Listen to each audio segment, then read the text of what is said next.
So I'm talking to a friend. I am talking to a friend. That's it. Hello, everyone. My name is Daria Nartov. Welcome to my YouTube channel. Finally, this is happening. I've been dreaming about having a YouTube channel for many years. I think since I was 16 years old, I was always recording some vlogs, some videos. I always wanted to share my life, what I'm going through. I don't know why. I was always stopping myself. Sometimes I will record something, I'm like, I'm gonna edit it and post it later, and then it would never happen because then I'm gonna be like, oh, I didn't say it the right way, I wasn't looking my best or whatever. But this time, I decided that I'm not gonna think about how I look, how I sound. I have a bigger desire to share my stories, to inspire people. Some of you can relate to me, some of you can understand something, some of you can learn from my mistakes.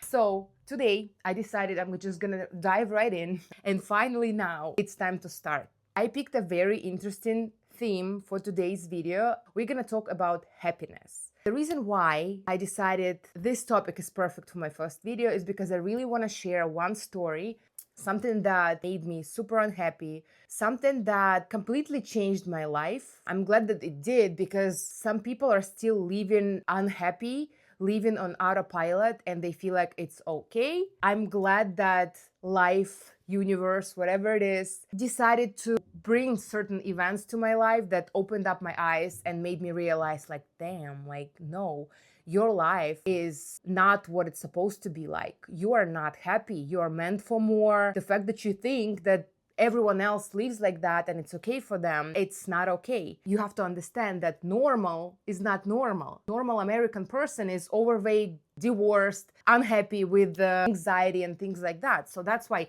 you should never compare yourself to normal. Always try to thrive for the better and become a better person that you were yesterday. Now let's dive to the story. For those of you who don't know, I'm the owner of Sugar Ink NYC. This is a hair removal brand. We have 140 locations across the nation. We do body hair removal, sugaring, similar to waxing, but it's organic. We use the sugar paste that's made from sugar, water, and lemon. That's how we remove hair from the skin. I'm also a mom. I have 4 kids, 3 boys and 1 baby girl. She's 3.5 years old. My boys are 5, 7, and 9 years old. I'm also married to my husband, Dmitry. We are together for 14 years. That's like a brief story of who I am and blah, blah, blah. Let's jump back to 2 years ago on a day when I found out that my husband went to a strip club. That day completely shook me up. Our relationship was not ideal. My life was not ideal. I was drinking wine almost every day. I was living on autopilot. I was always doing work, kids, some goals, running. I felt like it's okay, it's supposed to be like that. You look at people around you, you feel like everyone else is like that. Yeah, of course, I don't want my husband, or we don't want to spend time with each other anymore. All we talk about is kids or work, but it's supposed to be like that. Of course, we are together for 10 plus years.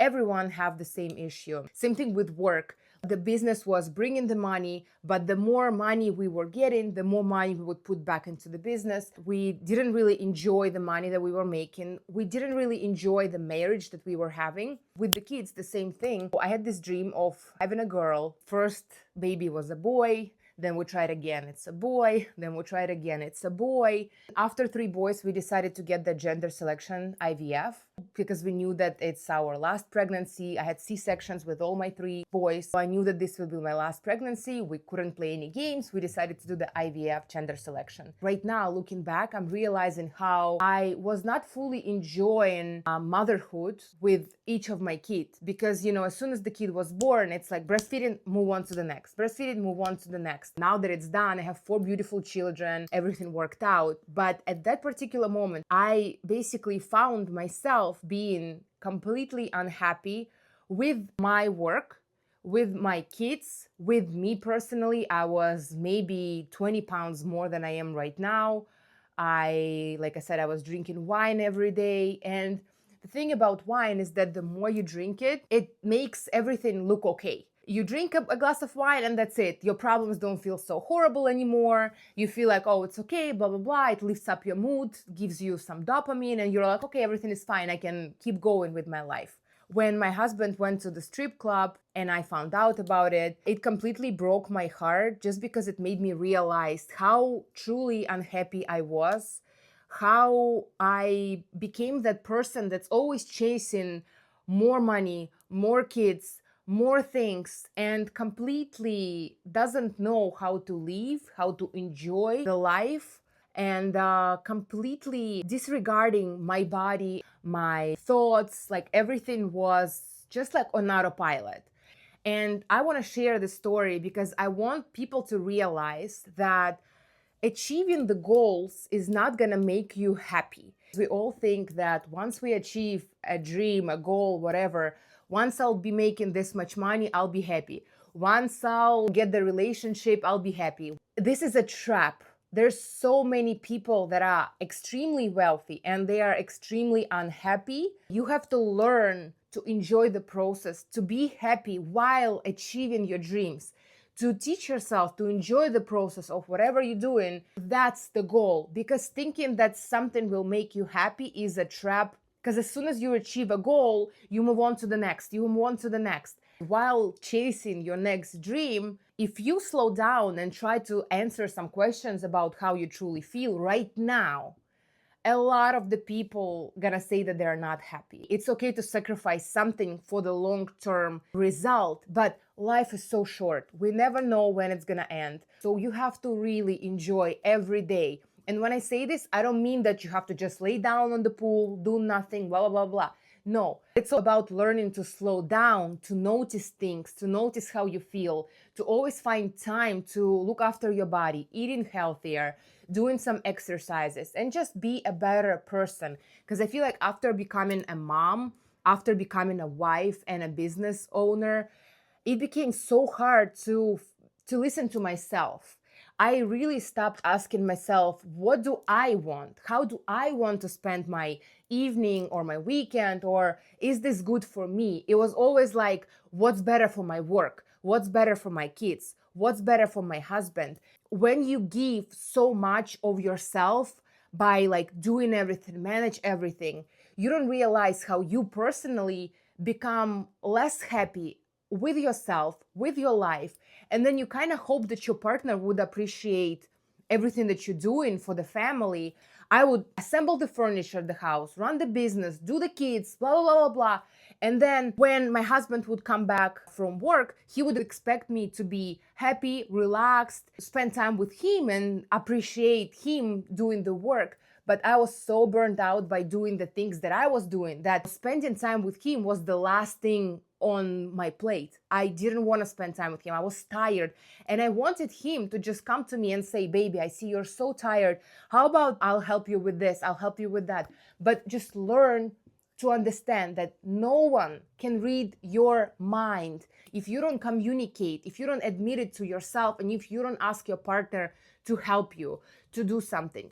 Most of the time, he's not gonna do it by himself. My husband told me that I felt like you're handling everything perfectly. You're doing everything just fine. Like you don't need my help. You got it. You are a strong Slavic woman, so you don't need my help. But I, on the other hand, was so tired, so overworked and unappreciated that I just completely kind of on the back of my mind was blaming him for not helping me and not letting me rest. And then our relationship was suffering as well. Basically, we became this unhappy couple chasing the goals, making the money that we didn't even use to make us happy, making the kids, making the business, just doing things. But we were completely not happy and we almost ruined the relationship. After I find out that he went to the strip club, I just admitted to myself that, listen, our relationship are not good. I don't like you anymore. You don't like me anymore. We don't want each other physically.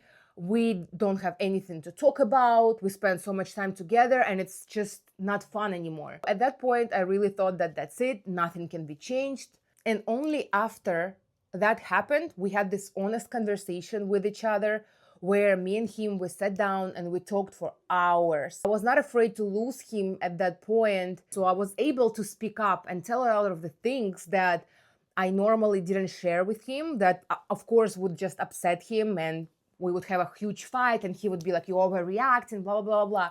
But when that happened, I shared how I feel. I shared my emotions. He was shocked. That was the first time he actually realized, like, oh my God, like, really? This is how she was feeling? This is what we were going through? Because the guys are more simple. For him, he was just like, I'm okay.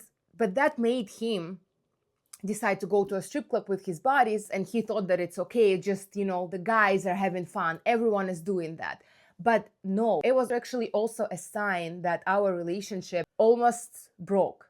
But I'm glad that that happened, because it made us had this conversation. After that, we decided that we're gonna try and fix the relationship. He said that if we break up right now, both of us gonna be always thinking about the fact that both of us were not the best in this relationship in the last couple of years. We're gonna be always feeling upset that, oh my God, like, yeah, I ruined my relationship, but I wasn't the best version of myself. I didn't try my best. And that's why we decided together that right now we both gonna try our best and be the best partners to each other.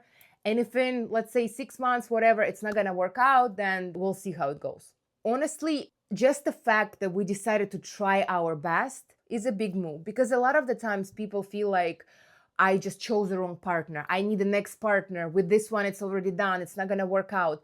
But usually when you break up and you meet a new partner, it's not because you met a better partner. It's because now with this new relationship, you are different. You're acting different. You are communicating different. And that's why your new relationship are better than the old ones. But how about you try right now and do your best and put in the effort in the relationship that you currently have? Because of course it's easy to just move on to the next one, move on to the next one. Once we decided that we're gonna try our best, it wasn't like this right away. It was like ups and downs, ups and downs, ups and downs. But at least after that incident, we learned that communication is the key. We had to deal with each other that no matter what, our ego is not gonna come into place, and it's not gonna dictate us what to do. If I'm telling you I don't like something, you don't start saying, oh, but I don't like this. You try to listen to me, and I try to listen to you. How can I be better for you? And how can you be better for me? And let's try to work it out together. That's a healthy approach to relationship. And it's such a simple thing, but a lot of the couples are not doing that. I know so many people that are unhappy in their relationship, and they meet with their girlfriends, they start saying how they're upset at their husband, how this is wrong, this is wrong. But in the relationship, they're not talking to their partner about that.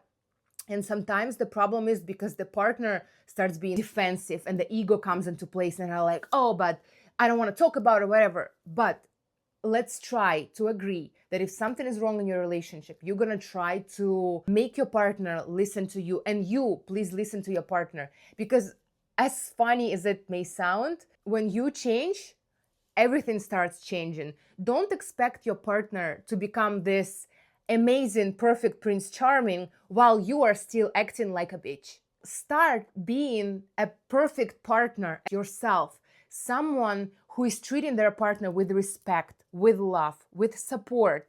Make a first move, and then your partner will change in return. I feel like only after 1 year, we finally was able to say again that our relationship are great and we are happy with each other. It took us a whole year of ups and downs, of talks, of fights, of uncomfortable conversations to adjust to each other again. But I'm so glad that we did. And honestly, I remember 2 years ago when it happened, I was hopeless. I felt like I'm done with this relationship. I felt like the only thing that holds us together are the kids and the business. But looking back right now, I'm so glad that this happened, that it opened up our eyes and made us fix our relationship. If we would just stay roommates like we were 2 years ago, I don't think that it would make any of us happy, and I don't think it's fair if you and your partner are not happy together. You have to work on it. You shouldn't think that it's okay, it's normal after 10 plus years to be unhappy in your relationship. No, it's not normal. It's normal for a lot of the people because they stop acting on their relationship after a decade together. They stop surprising your partner. They stop flirting to each other. They stop being supportive to each other. And that's why their relationship becomes bad and they feel like it's okay just because the hormones are not there. But no, you have to put in the effort after 10 years in your relationship, much more than you have to do it in the first year of your relationship when you still feel the butterflies. I'm glad that I've been through that. I'm glad that we were able to work it out. Having a strong family with the kids, with 10 plus year marriage is such a strong thing. We've been through so many things together. Of course, people feel sometimes that it's easy to just move on to the next relationship, and it's hard to work on something that you ruined yourself. It's hard to change, and especially it's hard to change because a lot of us feel like we want to change the partner. But think about it, how hard it is to change yourself.